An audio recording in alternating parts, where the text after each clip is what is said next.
Hello मित्रों, मैं नरेंद्र आपका अपने इंस्टेंट एग्जाम चैनल पर स्वागत कर रहा हूं। मित्रों, हमने यहां पर अपनी फिजिक्स की क्लास स्टार्ट की थी, जिसमें मैंने फिजिक्स क्लास का इंट्रोडक्शन आपको दिया था और उसमें मैंने आपको एक टॉपिक बताया था, भौतिक राशियां।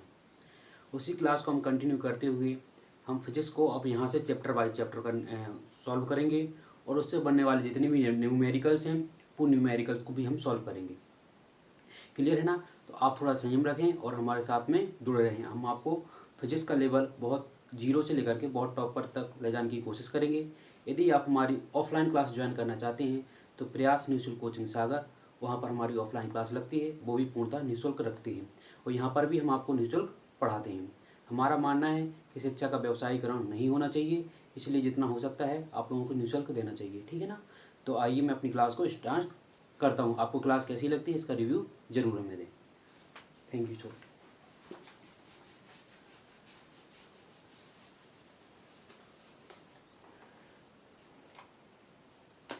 फिजिक्स में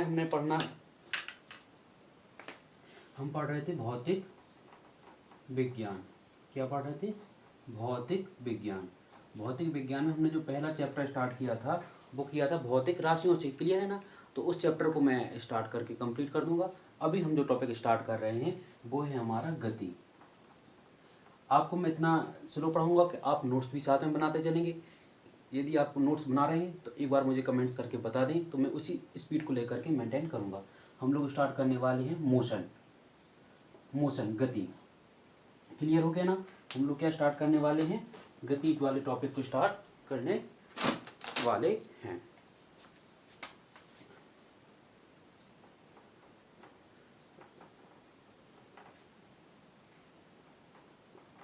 मोशन क्या होती है? गति बताइए जरा।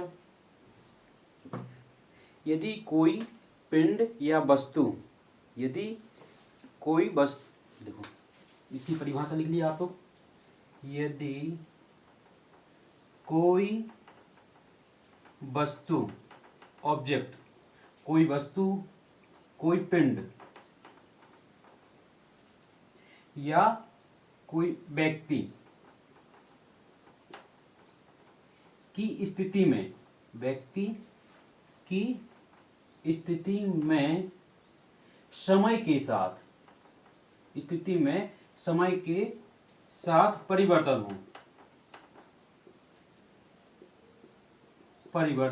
हो, उसको गति कहते हैं। क्लियर होगा ना? आप लोग डेफिनेशन लिख लो जरा। किसी व्यक्ति, वस्तु या पिंड की स्थिति में समय के साथ उसकी स्थिति में क्या हो? परिवर्तन हो, तो उसको हम गति कहते हैं। इसको एक एग्जांपल के द्वारा समझते हैं। जैसे मान लीजिए एक ऑब्जेक्ट ये है। क्लियर हो गया ना? या सुनो, एक ऑब्जेक्ट ये है, ये 5 सेकंड पहले भी यहीं पर था, 5 सेकंड पहले भी यहीं पर था और 10 सेकंड बाद भी ये यहीं का यहीं पर है। मतलब इसकी स्थिति में कोई परिवर्तन नहीं हुआ। तो क्या ये पिंड गति की अवस्था में होगा? जी, ये पिंड गति की अवस्था में नहीं हुआ, क्योंकि समय के साथ उसकी स्थिति में परिवर्तन नहीं हुआ। दूसरा एग्जाम्पल ये मान के चलिए, 5 सेकंड पहले ये यहां पर था। क्लियर हो गया ना? 5 सेकंड पहले ये यहां पर था, इस पॉइंट पर था, लेकिन 10 सेकंड के बाद क्या हो गया है? 10 सेकंड के बाद ये यहां से चल करके यहां तक आ गया है, बी स्थिति पर पहुंच गया है। तो क्या हुआ? समय 5 से 5 सेकंड बढ़ गए ना, 5 सेकंड बढ़ गए। समय के साथ में उसकी स्थिति में भी क्या हो गया है? परिवर्तन हो गया। पहले वो ए पॉइंट पर था। क्लियर हो गया ना? ये व्यक्ति है कोई, पहले ए पॉइंट पर था, 5 सेकंड पहले यहां पर था, अब 10 सेकंड बाद आपने देखा तो वो बी पॉइंट पर पहुंच गया है। तो समय के साथ उसकी स्थिति में क्या हुआ? परिवर्तन। तो समय के साथ स्थिति में परिवर्तन को हम क्या कहते हैं? गति कहते हैं। ये बात आपको क्लियर हो गई होगी। क्लियर है ना? चलिए आगे बताते हैं। मैं इसको पूरा ही रफ कर देता हूं।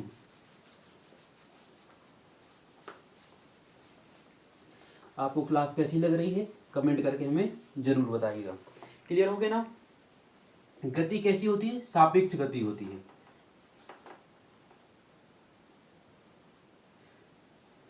एक केस में आती है सापेक्ष गति, ठीक है ना, और एक होता है निरपेक्ष।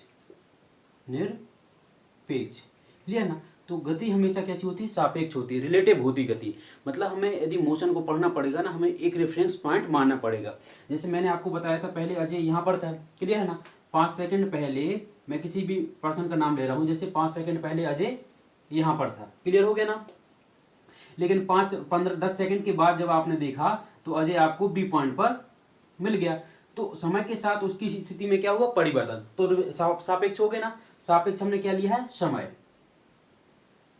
किसी ना किसी हमें एक पॉइंट को रेफरेंस मानकर ही चलना पड़ेगा, तो हम उसकी स्थिति में क्या बोलेंगे कि समय के साथ में उसकी स्थिति में परिवर्तन हो रहा है। तो गति हमेशा कैसी होती है, गति हमेशा सापेक्ष होती है। यहां तक क्लियर हो गया ना।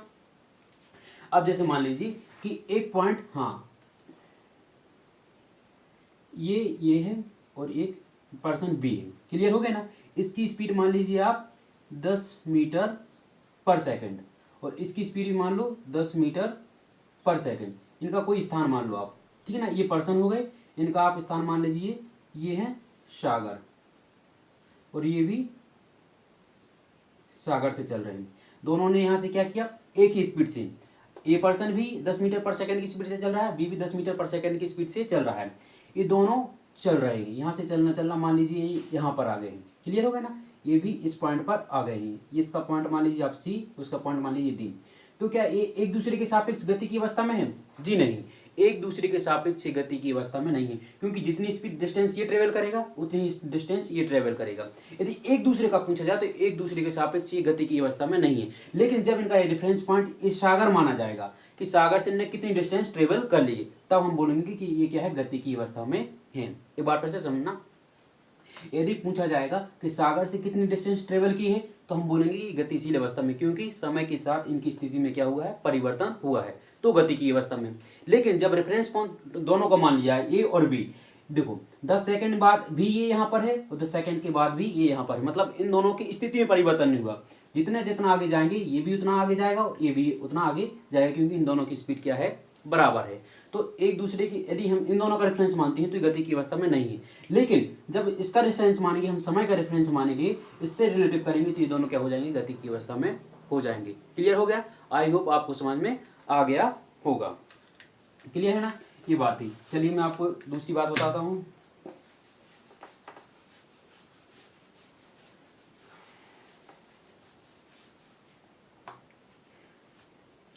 ये मान लीजिए अर्थ है, क्या है, ये अर्थ है, क्लियर हो गया ना। अर्थ की सरफेस पे यहाँ पे कोई पर्सन बैठा हुआ है, यहाँ पे कोई पर्सन बैठा हुआ है। मुझे अजय नाम अच्छा लगता है, मैं अजय नाम का यूज ज्यादा करता हूँ। क्लियर हो गया ना, ये अर्थ है, ये क्या है,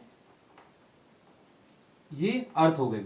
इस अर्थ पर क्या है, अजय बैठा हुआ है और वो देख रहा है। तो क्या है, इसको ऐसे समझेंगे कि अर्थ भी अपने आप में क्या हो रही है, रोटेट हो रही है। तो अर्थ पर जो ऑब्जेक्ट रखा हुआ वो भी रोटेट होगा। जैसे ये मार्कर है, ये मार्कर के ऊपर मैंने कैप लगा रखा है, तो ये मार्कर भी घूम रहा है, ये पेन भी घूम रहा है। तो क्या इस कैप की समय के साथ उसकी स्थिति में परिवर्तन हो रहा है, नहीं हो रहा है। क्यों नहीं हो रहा है, क्योंकि जितना ये मार्कर घूम रहा है उतना ही उसका कैप घूम रहा है। तो एक दूसरे के सापेक्ष क्या है, स्थिति की अवस्था में है। लेकिन मान लीजिए अभी ये अर्थ थी, अब यहाँ पर मून है, मून है। अभी एक तीसरी भारतीय महिला बनी है, विदिशा बंदासा करके एक नाम है उनका, तो अभी स्पेस में जाने वाली तीसरी महिला बनी हुई है। तो अब वो वहां से आपको देख रही है। मान लीजिए यहाँ पर क्या है, अनु, आपको जो भी नाम अच्छा लगे आप कंसीडर कर सकते हैं। यहां से आपको देख रही है, तो इसके सापेक्ष आप किस अवस्था में हो जाएंगे, गति की अवस्था में हो जाएंगे। क्यों, क्योंकि अनु ऊपर से आपको देख रही हो और अजय नीचे है। तो ये जब घूमेगा, ये तो स्टेबल है ना, तो अभी अजय यहाँ पर था, थोड़ी देर बाद ये यहाँ पे आ जाएगा, थोड़ी देर बाद यहाँ पे आ जाएगा। तो इसमें तो रोटेशन हो रहा है। जब हम चंद्रमा से देखेंगे तब अर्थ कैसी है, एक गतिशील अवस्था में है। वो व्यक्ति कैसा है, गतिशील अवस्था में है। लेकिन जब हम इसका रेफरेंस पॉइंट मानते हैं, सिर्फ अर्थ ही मानते हैं, तो अर्थ पे से यदि हम देखेंगे तो ये गतिशील अवस्था में नहीं। क्यों, क्योंकि जितना अजय घूम रहा है उतना ही उसकी अर्थ घूम रही है। ये बात क्लियर हो गई, यस या नो। यदि आपको क्लियर नहीं हो रहा तो मुझे कमेंट करके बता दीजिए, मैं इसको फिर से रिपीट कर सकता हूँ। क्लियर है ना। ये बेसिकली ये हमारी क्लास रिकॉर्डेड फॉर्म में चल रही है। यदि आप लोग डिमांड करेंगे तो मैं इसको लाइव भी कर दूंगा। क्लियर है ना। चलिए, हाँ, तो आप ये क्वेश्चन जरूर नोट कर लीजिएगा। ऐसे एग्जाम, वनडे एग्जाम में क्वेश्चन पूछे जाते हैं कि कोई व्यक्ति अर्थ पर बैठा हुआ है, अर्थ भी एक निश्चित भी गति के साथ में घूम रही है, तो बताइए वो व्यक्ति गतिशील अवस्था में है, स्थिर अवस्था में है। यदि अर्थ का रेफरेंस मानेंगे, अर्थ के रिलेटिव में बात करेंगे, तो व्यक्ति क्या है, स्थिर अवस्था में है। लेकिन जब आपसे क्वेश्चन पूछा जाएगा कि कोई व्यक्ति मून से है या चंद्रमा से है, अर्थ पर कोई व्यक्ति बैठा हुआ, वो अर्थ घूम रही है, तो क्या वो व्यक्ति गतिशील अवस्था में हो जाएगा? जी हाँ, वो गतिशील अवस्था में हो जाएगा, क्योंकि ये स्तर है, ये स्तर है, ये दोनों के दोनों घूम रहे थे। क्लियर हो गया? चलिए आगे बढ़े।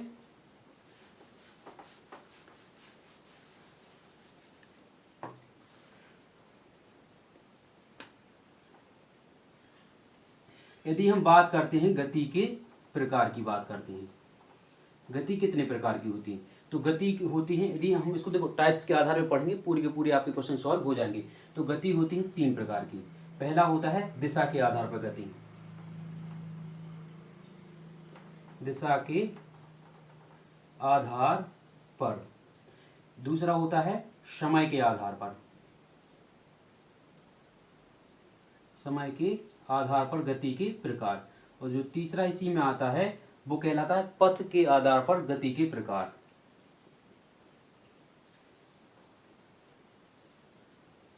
पथ के आधार पर। क्लियर हो गया ना? तो गति को हमने बांटा है, गति के प्रकारों को बांटा है ना 3 प्रकार से। एक हमने बांटा है दिशा के आधार पर गति, दूसरा हमने बांटा है समय के आधार पर गति, और तीसरा हमने जो प्रकार लिया वो लिया है पथ के आधार पर गति। क्लियर हो गया? ऐसा नो, गति के प्रकार हम पढ़ रहे हैं, गति की हमने डेफिनेशन पढ़ ली। किसी व्यक्ति, वस्तु या पिंड में समय के साथ उसकी स्थिति में होने वाले परिवर्तन को हम गति कहते हैं। गति 3 प्रकार की होती है, एक दिशा के आधार पर होती है, एक समय के आधार पर होती है, और एक पथ के आधार पर होती है। अब आ जाइए समय के, दिशा के आधार पर गति के प्रकार देख लीजिए। दिशा के आधार पर गति के प्रकार होते हैं 3 प्रकार की। एक होती है एक विमीय गति, एक विमीय गति। आपको कौन सा मार्कर अच्छा लग रहा है आप हमें जरूर बताएं, उसी मार्कर को हम फॉलो करेंगे। एक होती है द्विविमीय गति और एक होती है त्रिविमीय गति। इसको बोलते हैं वन डायमेंशनल गति, 1D। इसको बोलते हैं 2D, इसको बोलते हैं 3D motion. On the basis motion is at 3 types on the basis of direction. One type is one dimensional motion, second type is second dimensional motion, और थर्ड टाइप का third dimensional motion. Clear हो गया ना? Yes और no? अब इसकी बात यदि हम बात करते हैं समय के आधार पर गति, पहले आप इसको देख लीजिए, पथ के आधार पर गति के प्रकार। एक इसमें गति, जो पहला प्रकार होता है वो कहलाता है रेखीय गति, रेखीय गति, लीनियर मोशन। इंग्लिश वाले लिखते जाइए, मैं हिंदी में यहाँ पे लिखूंगा। इंग्लिश मीडियम के जो भी बच्चे क्लास को देख रहे हैं तो वो उसको नोट कर लेंगे, मैं इंग्लिश में भी उस वर्ड को बोल दूंगा। दूसरा प्रकार होता है कोणीय गति, एंगुलर मोशन, कोणीय गति। तीसरा जो प्रकार कहलाता है वृत्तीय गति, वृत्तीय गति। पहला हो गया आपका रेखीय गति, कोणीय गति, वृत्तीय गति। वृत्तीय गति में हम 2 प्रकार के पढ़ेंगे, एक हम पढ़ेंगे उसमें घूर्णन गति, और एक हम पढ़ेंगे उसमें, हाँ इसी में आ जाएगी एक और गति का प्रकार आ जाएगा, उसको बोलेंगे हम घूर्णन गति, रोटेशनल मोशन। क्लियर हो गया ना? यदि हम समय के आधार पर गति पढ़ते हैं तो समय के आधार पर जो गति का प्रकार आता है वो कहलाता है आवर्त गति, पीरियोडिक मोशन, आवर्त गति। क्लियर हो गया ना? जो भी बच्चे इसका स्क्रीनशॉट लेना चाहते हैं वो इसका स्क्रीनशॉट ले सकते हैं। क्लियर हो गया ना? यदि आवर्त गति को भी यदि हम और डिवाइड करते हैं, इसी को और रेफरेंस मान के करते हैं तो इसके भी डिवाइड हो जाते हैं। इसका जो पहला भाग आ जाता है आवर्त गति का, उसको हम बोलते हैं वृत्तीय गति।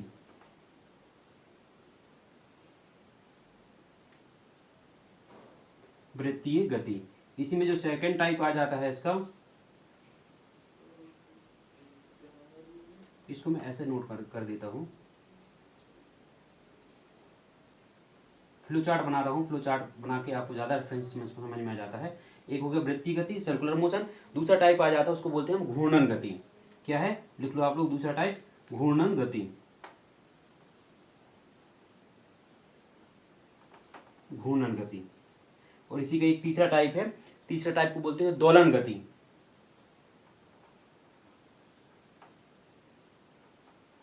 Oscillation motion. पहले तो आप इसका स्क्रीनशॉट ले लो, मैं हट जा रहा हूं।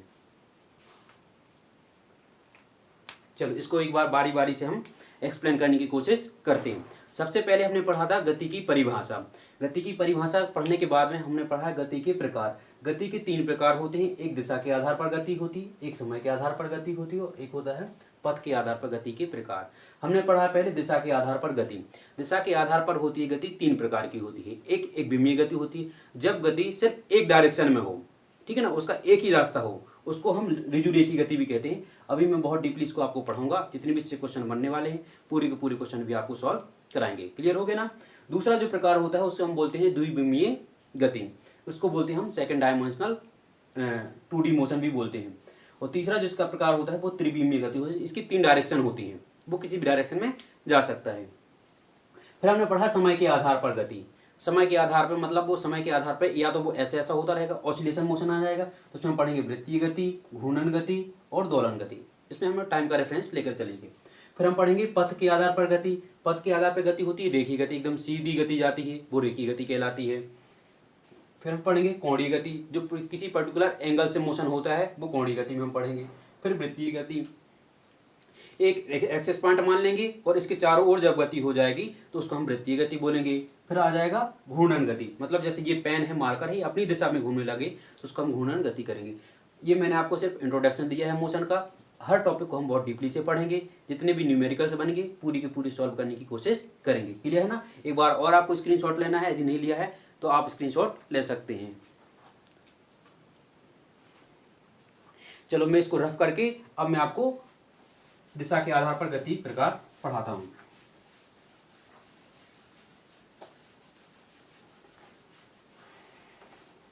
तो हेडिंग डाल लीजिए आप लोग, दिशा के आधार पर गति। दिशा के आधार पर गति। तो दिशा के आधार पर सबसे हमने कौन सी गति पढ़ी है, उसको हम पढ़ेंगे 3। एक हम पढ़ेंगे एक विमीय, क्लियर है ना, एक विमीय। तो मैं इसको 1D लिख देता हूं, ठीक है ना। 1D मोशन, द्विविमीय गति, द्विविमीय गति। आप मेरे साथ में नोट्स बनाएंगे तो बेहतर रहेगा, क्योंकि क्लास के बाद में आप क्लास भूल सकते हैं। यदि आपको जो स्वयं के हैंड रिटन नोट्स होते हैं उनको आप एक बार क्लास होने के बाद में यदि आप देखेंगे तो आपको पूरा का पूरा रिवीजन हो जाएगा। तो ये मेरा मानना है कि आपको नोट्स अपने बनाने चाहिए। यदि आप लोग डिमांड करेंगे तो मैं अपने नोट्स भी शेयर कर दूंगा। तीसरी जो गति होती है वो होती है त्रिविमीय गति।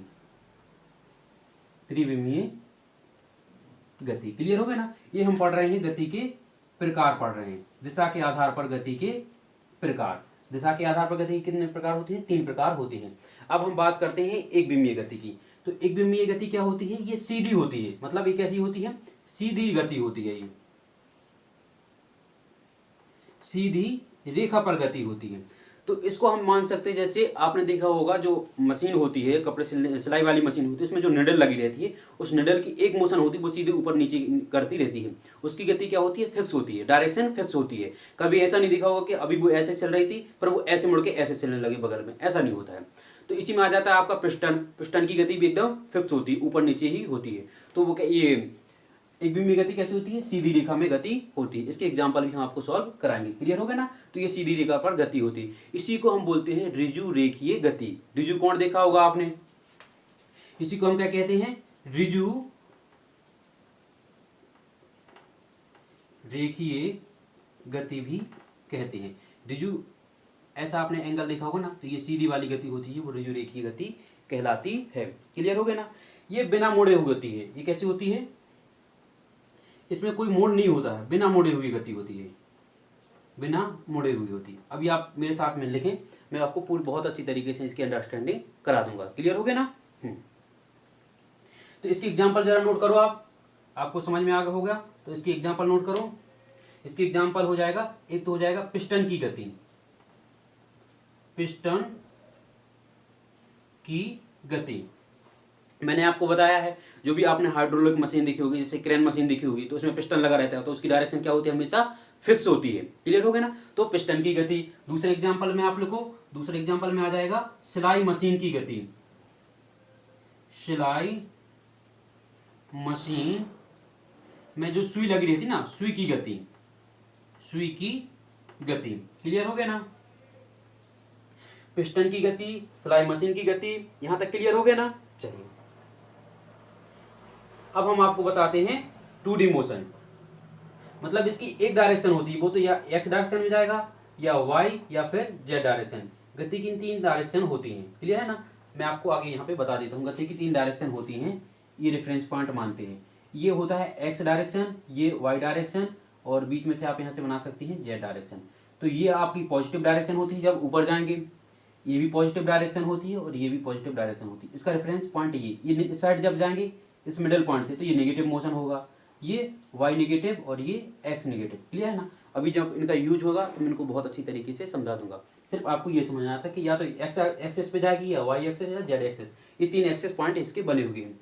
द्विविमीय गति में या तो ये एक्स वाई एक्सेस पे जाएगी, या वाई जेड पे जाएगी, या जेड एक्स पर जाएगी, क्लियर हो गया ना। तो द्विविमीय गति आपने कौन सी होती है। अब द्विविमीय गति भी 2 प्रकार की होती है। बोर्ड हमारा छोटा है तो मैं इसको रफ कर दूंगा, तो आप इसको नोट जरा जल्दी से कर लें। अब ये होती है 2 प्रकार की गति होती है, एक होती है धरातल पर गति और एक होती है आकाश पर गति। आकाश पर द्विविमीय गति, धरातल पर द्विविमीय गति। अब हम पहले पढ़ रहे हैं धरातल पर द्विविमीय गति पढ़ रहे हैं, क्लियर है ना। देखो मैंने मोशन को बहुत ही बेसिक तरीके से क्लियरिफिकेशन करके दिया है। मोस्टली एग्जाम में यहाँ पर आपको जो एग्जाम में क्वेश्चन पूछे जाते हैं वो आपके एग्जाम्पल के क्वेश्चन पूछे जाते हैं, क्योंकि आपका सिलेबस ही रहता है कि दैनिक जीवन में उपयोग होने वाली साइंस, सामान्य विज्ञान। तो सामान्य विज्ञान में ऐसे ही क्वेश्चन आपके बनते हैं, क्लियर हो गए ना।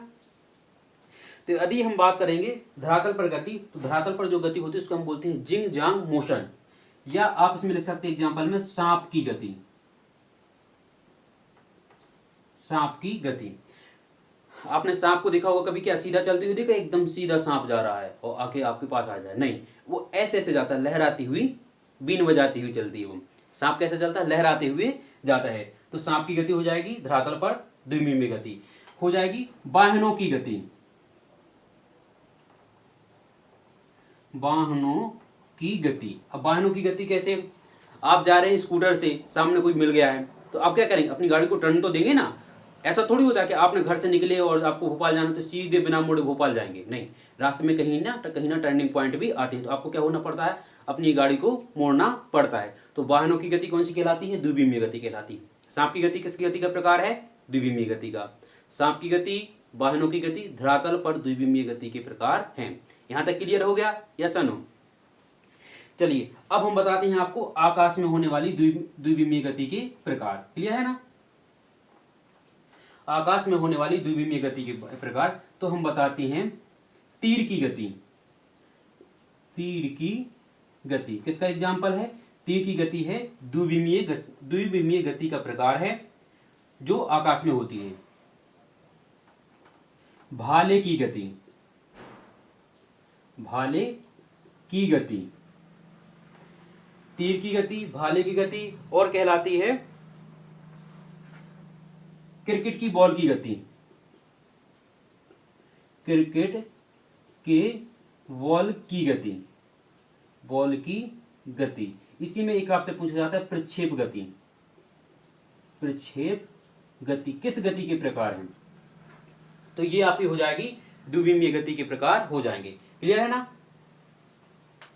अब बात हम करते हैं त्रिविमीय गति के प्रकार की बात करते हैं। पहले एक बार मैं इनको अच्छे से एक्सप्लेन कर देता हूं, आपको दिमाग में आ जाए, फिर इसको आप नोट डाउन कर लेना, क्लियर है ना। हमने पढ़ा पहले एक विमीय गति। एक विमीय गति होती है सीधी रेखा में चलने वाली होती है, उसके एग्जाम्पल बताए। सीधी गति सीधी रेखा में चलती है तो एक सीधा कोण बनता है 180 डिग्री का, इसलिए हम इसको बोलते हैं ऋजुरेखीय गति भी कहते हैं।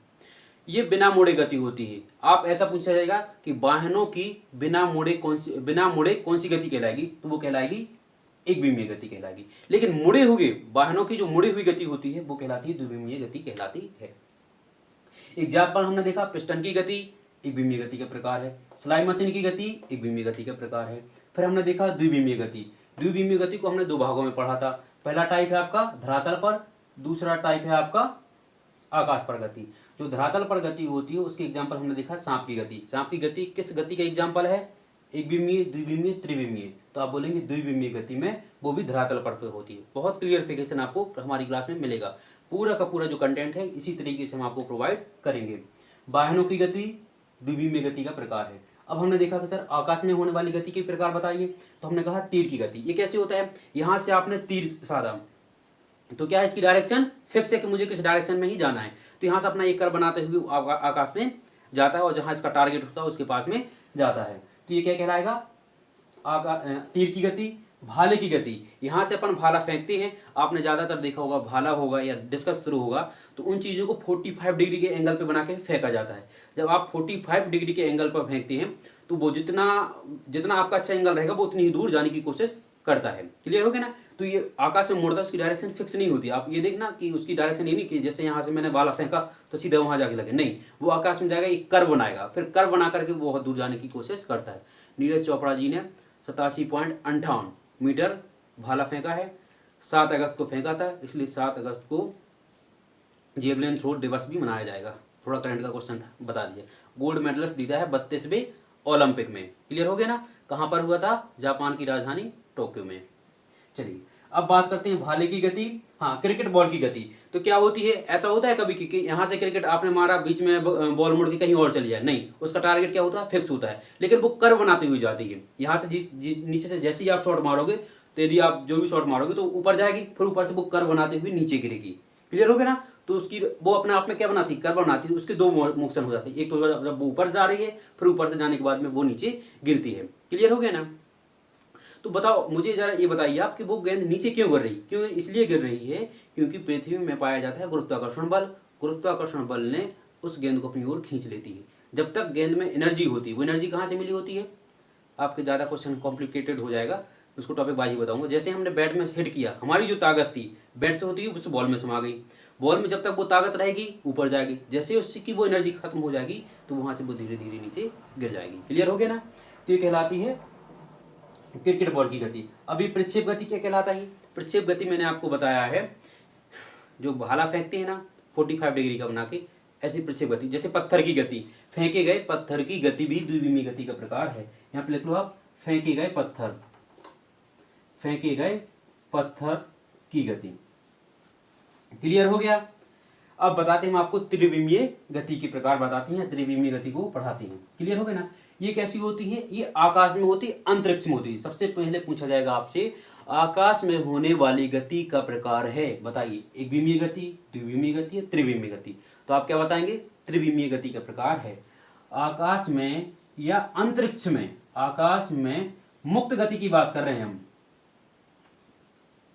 मुक्त गति। ये जो हो रही थी मुक्त गति नहीं थी, इनको हमने गति दी है अपने हाथ से, ठीक है ना? तीर को गति हमने यहाँ से दी है, भाले को गति हमने दी है, क्रिकेट की बॉल को गति हमने दी है। ये मुक्त गति नहीं थी, लेकिन आकाश में जब मुक्त गति हो, क्लियर है ना, तो वो त्रिविमीय गति कहलाती है। जैसे मक्खी की गति, मक्खी या मच्छर की गति, मच्छर की गति। ऐसा नहीं होता है कि मच्छर ऊपर से सीधा आ रहा तो वो सीधा ही नीचे आएगा, उसकी इच्छा वो कहीं भी मुड़ सकता है। मतलब जमीन से ऊपर है, आकाश से नीचे, तो इस पे से हम उसको कंक्लूड करेंगे। तो मच्छर की गति, मक्खी की गति, ये क्या कहलाती है? त्रिविमीय गति के प्रकार कहलाती है। क्लियर है ना? इसी में आपसे पूछा जाएगा हवाई जहाज, हवाई जहाज या एरोप्लेन की गति। क्लियर ना? हवाई जहाज या हेलीकॉप्टर की गति त्रिविमीय गति के प्रकार कहलाती है। कटी हुई पतंग की गति, पतंग की गति, जब वो देखो, जब आपकी पतंग धागे से बंधी हो, आप आकाश में उड़ा रही है, तब उसकी डायरेक्शन क्या है? फिक्स है। मतलब आपने उसको पकड़ रखा है, दो मोशन हो जाएंगे तब वो उड़ेगी, तो वो कहलाएगी द्विविमीय गति। जब आपका धागा कट जाएगा तब आकाश में हो जाएगी मुक्त, फिर उसकी इच्छा को जहां जाना है वहां जा सकती है। तो हमने बोला था आकाश में हो लेकिन मुक्त हो, इसलिए वो कटी हुई पतंग की गति भी त्रिविमीय गति का प्रकार कहलाएगा। क्लियर हो गया ना? अब आप लोगों के मन में एक क्वेश्चन आ रहा होगा कि सर रॉकेट की गति कैसी होती है? आकाश में जाती है, लेकिन रॉकेट की गति होती है द्वितीय गति का प्रकार है। नोट लगाओ, नीचे नोट लगाकर अच्छे अक्षरों में लिख लो कि रॉकेट की गति द्विविमीय गति का प्रकार कहलाता है। तो लिख लो यहाँ पे,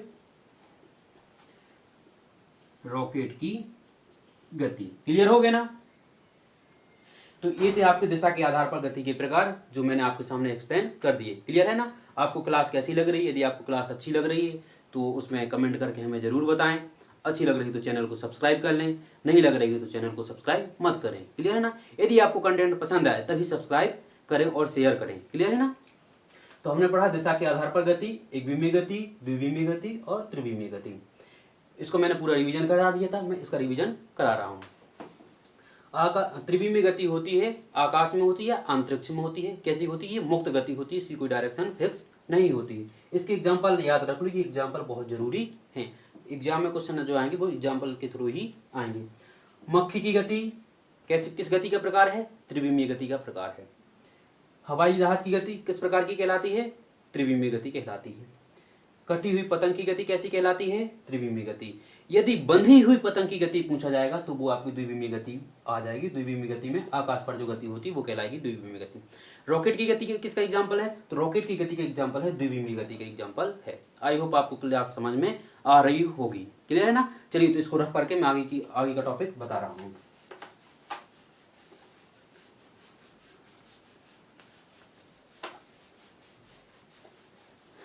इस टॉपिक से जितने भी बनने वाले न्यूमेरिकल क्वेश्चन हैं वो पूरे के पूरे सॉल्व करेंगे यहाँ पर। क्लियर होगा ना? चलिए, अब हमने पढ़ लिया दिशा के आधार पर गति। क्लियर हो गया ना? एक टॉपिक हमारा फिनिश हो गया, दिशा के आधार पर गति। अब हम पढ़ते हैं रेखीय गति। रेखीय गति क्लियर है ना? रेखीय गति पढ़ते हैं, इसको हम बोलते हैं लीनियर मोशन। लीनियर मोशन एकदम स्ट्रेट होती है। क्लियर है ना? तो इसको पढ़ने से पहले हमें दो चीजें जाननी पड़ेंगी, एक हमें दूरी और एक विस्थापन पढ़ना पड़ेगा। तो यहाँ पे आप लोग डाल लो हेडिंग में दूरी और यहाँ पे डाल लो विस्थापन। क्लियर है ना? इसके कुछ एग्जाम्पल हैं, इसमें अंतर लिख लो आप लोग, क्योंकि एग्जाम में आपसे अंतर पूछे जाते हैं। यदि आप पीसीएस वगैरह की तैयारी कर रहे हैं तो उसमें आपसे अंतर पूछे जाएंगे। यदि आप वनडे एग्जाम की तैयारी करते हैं तो वहाँ पे ऑब्जेक्टिव टाइप के इसमें अंतर जो बनेगा वो मैं आपको एक्सप्लेन कर रहा हूँ। पहले एक उदाहरण से लेकर के हम इसको समझते हैं। क्लियर है ना? मान लीजिए आप कोई भी रेफरेंस मान लीजिए, जैसे ये सागर हो गया। क्लियर है ना?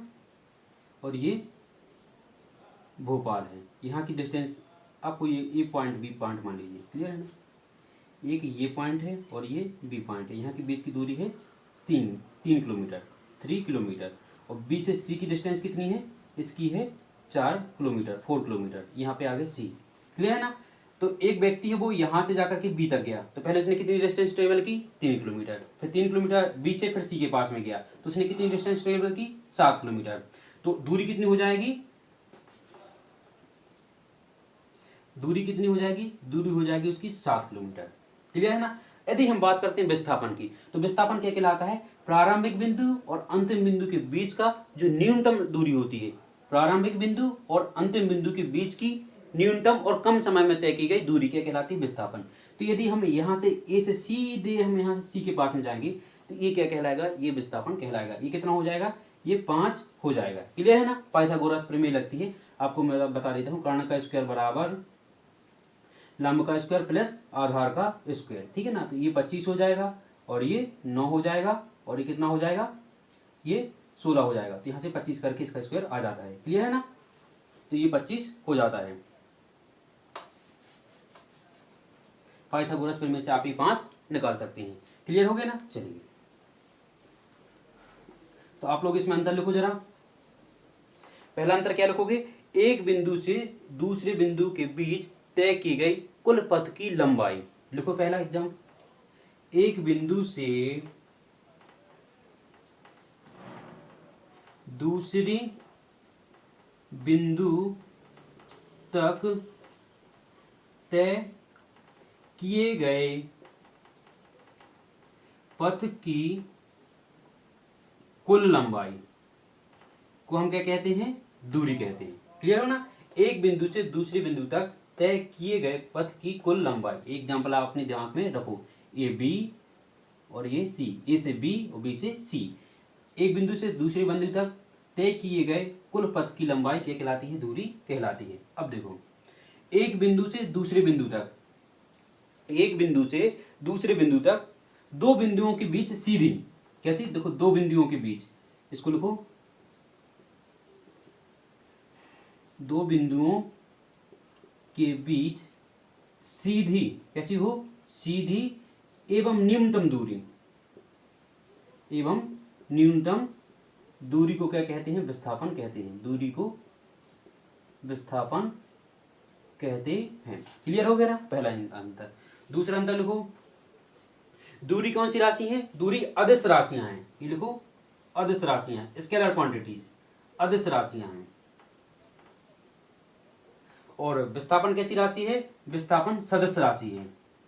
ये कौन सी राशि है? ये सदिश राशि है। क्लियर हो गया ना।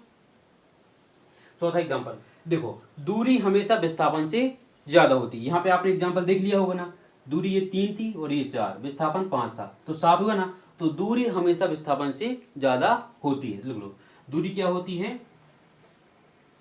विस्थापन से ज्यादा होती है, ठीक है ना। और विस्थापन क्या होता है? दूरी से कम होता है। विस्थापन का मान दूरी से कम होता है। क्लियर है ना। तो ये 3 एग्जांपल थे आपके जो मैंने बता दिया आपको।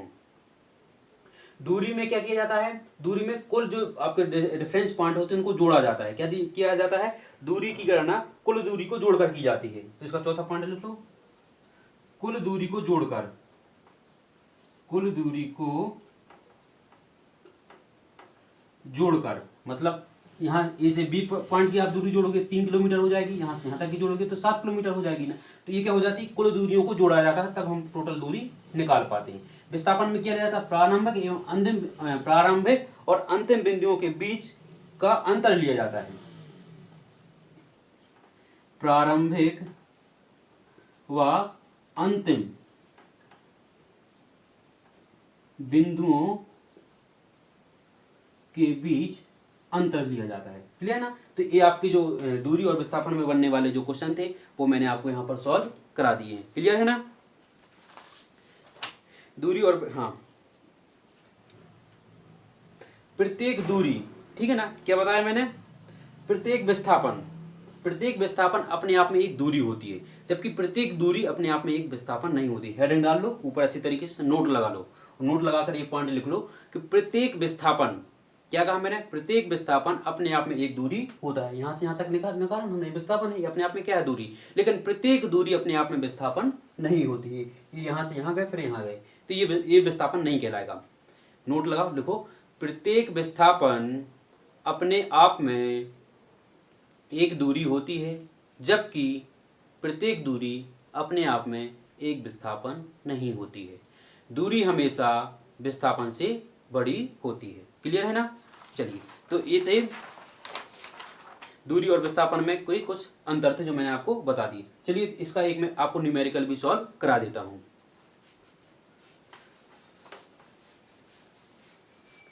आपको क्लास कैसी लग रही है आप हमें जरूर बताएं।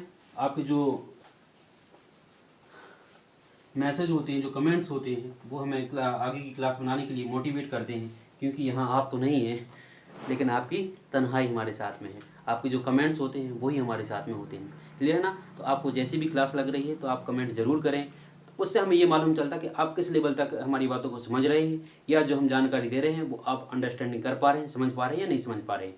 आपको जैसा भी फील करता है, हो रहा है, तो आप हमें कमेंट करके बताएंगे, हम उसी लेवल को आपको देने की कोशिश करेंगे। क्लियर है ना। अब मैं बता रहा था आपको, एक न्यूमेरिकल सॉल्व करा रहा था।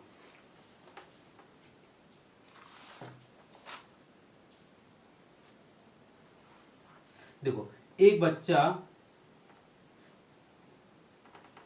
बच्चा 10 किलोमीटर, लिखो आप लोग, एक बच्चा 10 किलोमीटर दूर स्कूल जाता है, स्कूल जाता है और लौटते समय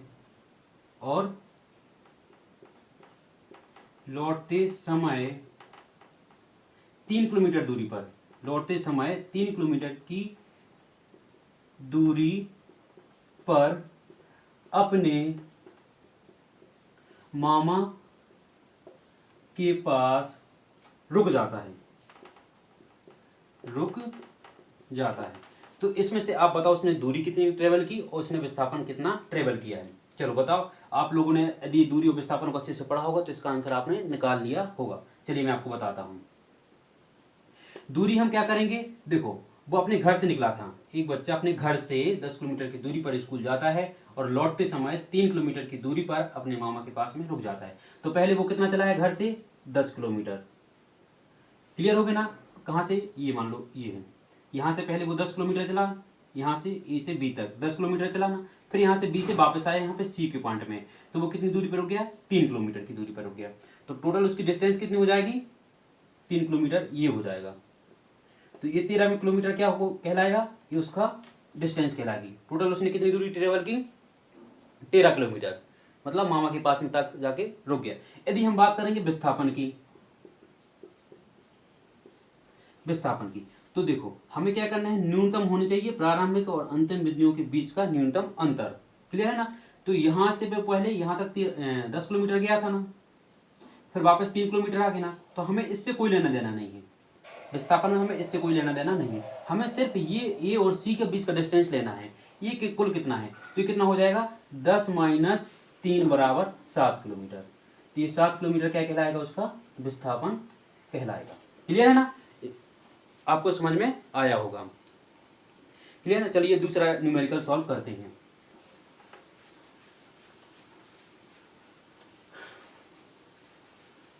अब हम पढ़ते हैं एक वृत्त पर गति। क्लियर है ना? देखो आप लोग जरा,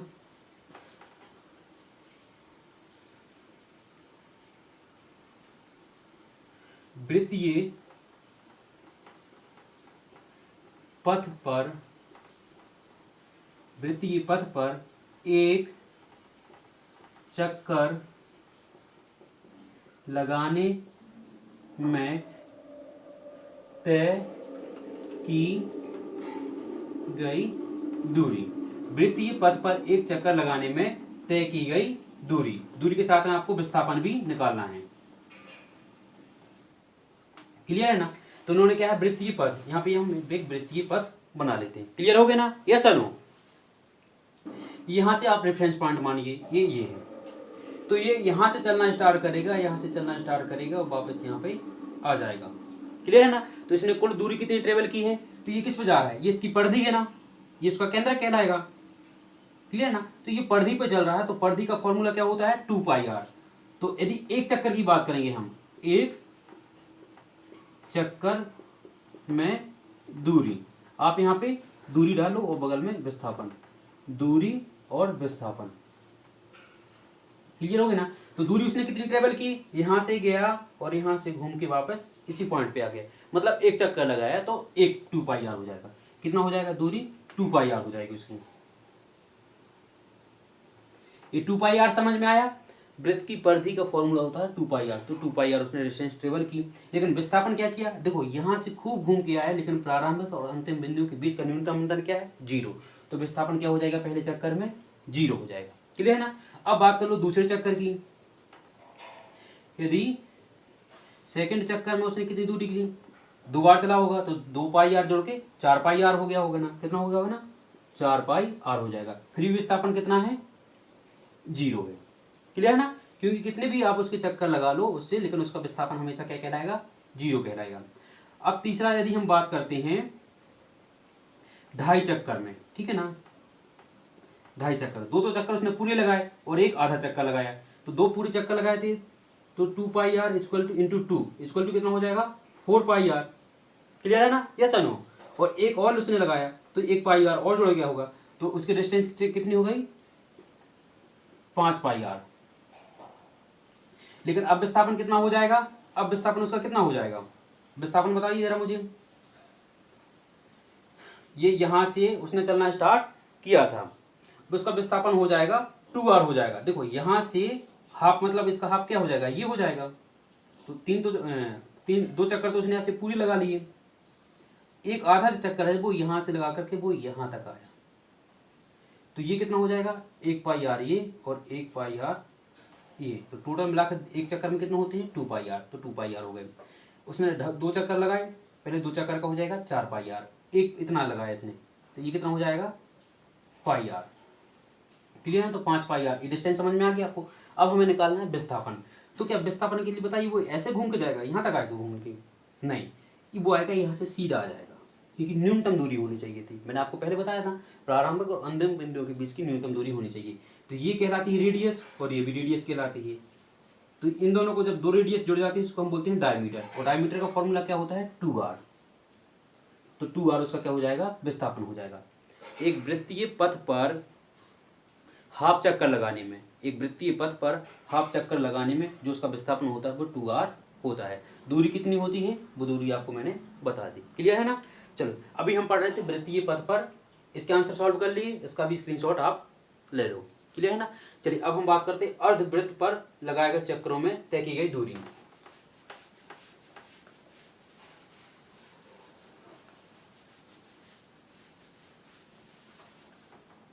देखो अर्धवृत्त पर गति, अर्धवृत्त पर गति, अर्धवृत्त कैसा होता है, ये होता है, ये हो गया अर्धवृत्त पर गति। क्लियर हो गया ना। ये क्या कहलाएगी, ए बिंदु और ये बी बिंदु। यदि ये ए से घूमकर वापस यहाँ पे आ जाएगा तो उसका विस्थापन क्या हो जाएगा, 0 हो जाएगा। फिर से समझो, यदि ये यहाँ से घूम करके यहाँ जाएगा बी पर, फिर बी पे घूमकर फिर वापस आ जाएगा यहाँ पर, तो विस्थापन क्या हो जाएगा, 0। अच्छे से समझना आप। दूरी कितनी हो जाएगी, ये यहाँ से घूम के जाएगा यहाँ तक, ठीक है ना। एक तो पहला प्रेफरेंस डाल लो कि उसी बिंदु पर वापस आए। जब क्या कहा मैंने, ए से चलना स्टार्ट करे और घूमकर वापस ए पर ही आ जाए, तब की बात कर रहे हैं। तब उसने ये कितना किया होगा, ये होगा उसका पाई आर, दूरी बता रहा हूँ अभी, ये पाई आर और ये आर है और ये आर है। तो दूरी कितनी हो जाएगी, अर्धवृत्त पर तय की गई पथ की दूरी, दूरी कितनी हो जाएगी, पाई आर प्लस 2r। यहां से r कॉमन ले लो, यहां से क्या ले सकते हो आप, r कॉमन ले सकते हो, तो ये पाई प्लस 2 बचेगा। तो ये क्या कहलाएगा, अर्धवृत्त पर तय की गई पथ की दूरी क्या कहलाती है, r कोष्टक पाई प्लस 2। क्लियर हो गया ना। अब बताते हैं हम विस्थापन, ठीक है ना। अब विस्थापन क्या हो जाएगा, अभी विस्थापन 0 रहेगा, अच्छे से समझना। अभी विस्थापन क्या है, 0। देखो यहां से गया था घूम करके फिर वापस उसी पॉइंट पर आ गया, तो विस्थापन क्या है, 0। लेकिन अब अर्धवृत्त पर आप इसको हटा दो, अब इसको हटा दो, क्लियर है ना। अब इसको हटा दो, तो अब समझो, अब उसने कुल कितनी दूरी तय की है, अब यहां से जा करके वो सिर्फ यहां पे आ रहा है ए से बी तक जाने में, तो उसकी दूरी कितनी है, पाई आर। अब ये क्या कहलाएगी, डिस्टेंस कहलाएगी। और डिस्प्लेसमेंट कितना हो जाएगा, डिस्प्लेसमेंट कितना हो जाएगा, हमें यहाँ जाने की कोशिश नहीं करना, हम यहाँ से सीधे जा सकते हैं। तो एक आर ये था और एक आर ये था, तो डिस्प्लेसमेंट कितना हो जाएगा, 2r हो जाएगा। क्लियर है ना। आई होप आपको ये बात समझ में आ गई होगी, मैंने बहुत अच्छी तरीके से समझाने की कोशिश की है। क्लियर है ना। तो आपको ये क्लास कैसी लगी है जरूर हमें रेफरेंस करके बताएं। यदि आपको ये क्लास अच्छी लग रही है, आप अच्छा कमेंट्स रहता है, तो मैं आपको दूसरी क्लास ही बनाऊंगा और फिर प्रॉपरली तरीके से पूरी की पूरी जो साइंस की श्रृंखला है फिजिक्स की, वो पूरी फिजिक्स के टॉपिक यहाँ पे कवर करेंगे। क्लियर है ना। पहली क्लास मेरी थी इंट्रोडक्शन की और सेकंड क्लास में मैंने आपको एक टॉपिक समझाया है। आपको क्लास कैसी लग रही है प्लीज़ हमें रिव्यू जरूर दें, क्योंकि आपका रिव्यू ही हमारे मोटिवेशन के लिए काम आता है। इसी से हमें एहसास होता है कि हाँ बच्चों जिन तक हम अपना डाटा भेजना चाह रहे हैं उन तक हमारी बात अच्छे से पहुंच पा रही है और वो हमारी चीज़ों को समझ पा रहे हैं। क्लियर है ना। चलिए तो आज की क्लास के लिए इतना ही। यदि हाँ मैं एक बार फिर से आपको बता देना चाहता हूँ जो जानकारी मैंने आपको शुरू में दी थी। प्रयास निःशुल्क कोचिंग सागर जिला प्रशासन द्वारा संचालित है। वहाँ पर मैं अपनी निःशुल्क सेवाएं देता हूँ। वहाँ पर हम आपको साइंस और जो एमपी पुलिस की जो स्पेशल टेस्ट सीरीज चल रही है उसको भी सॉल्व कराते हैं। क्लियर है ना। यदि आप हमसे यूट्यूब पर पढ़ना चाहते हैं तो आप हमारी लाइव क्लास देख सकते हैं, रिकॉर्डेड फॉर्म मिलती है। यदि आप हमसे ऑफलाइन पढ़ना चाहते हैं तो प्रयास निःशुल्क कोचिंग संस्था से जुड़िए, वहाँ पर हम आपको साइंस पढ़ाएंगे। वहाँ पर भी अभी फिजिक्स भी चल रही है, बायोलॉजी यहाँ पर पूर्णतः खत्म हो गई है। क्लियर है ना। आपको ये क्लास कैसी लग रही है प्लीज़ हमें रिव्यू जरूर दें। यदि आपको PDF चाहिए तो आपको PDF नोट्स भी प्रोवाइड करने की कोशिश करेंगे। Thank you for watching this video. जय हिंद, जय भारत। मिलते हैं नेक्स्ट क्लास में इसके बाद। Thank you.